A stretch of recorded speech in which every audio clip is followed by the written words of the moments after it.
আজ আমি আপনাদের জন্য নিয়ে এসেছি একটা নতুন রেসিপি, ইলিশ দই বেগুন। 3টে ছোট সাইজের সাদা বেগুন মাঝখান থেকে ফাল করে নেব।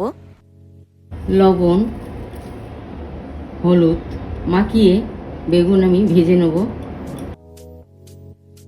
ইলিশ মাছটা আমি অল্প করে ভেজে নিচ্ছি। ইলিশ মাছ ভাজা হয়ে গেছে। এবার আমি টক দই কিছুটা নিয়ে নিচ্ছি।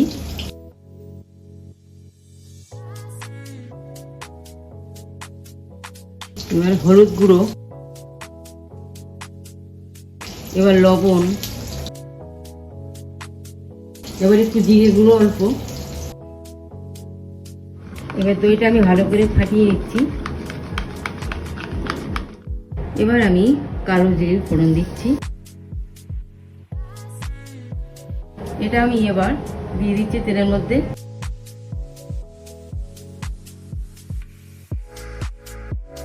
এবার আমি এর মধ্যে একটু মিষ্টি দিয়ে দিচ্ছি। এবার 4টে কাঁচা লঙ্কা চিড়ে দিয়ে দিচ্ছি এর মধ্যে। এবার বেগুনটা দিয়ে দিচ্ছি।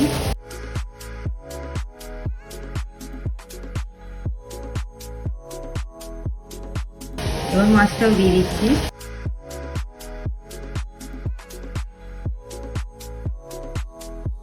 এবার আমি জল দিয়ে দিচ্ছি 1 বাটি।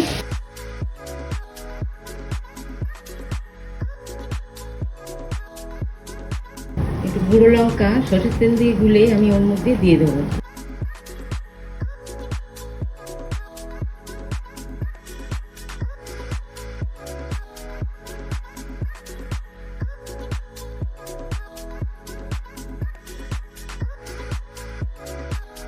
এবার একটু গরম মশলা দিয়ে আমি নামিয়ে নেব।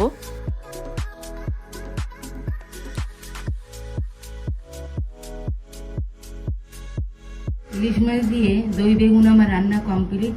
আমার চ্যানেল যদি আপনাদের ভালো লাগে শেয়ার করুন, লাইক করুন এবং সাবস্ক্রাইব করুন।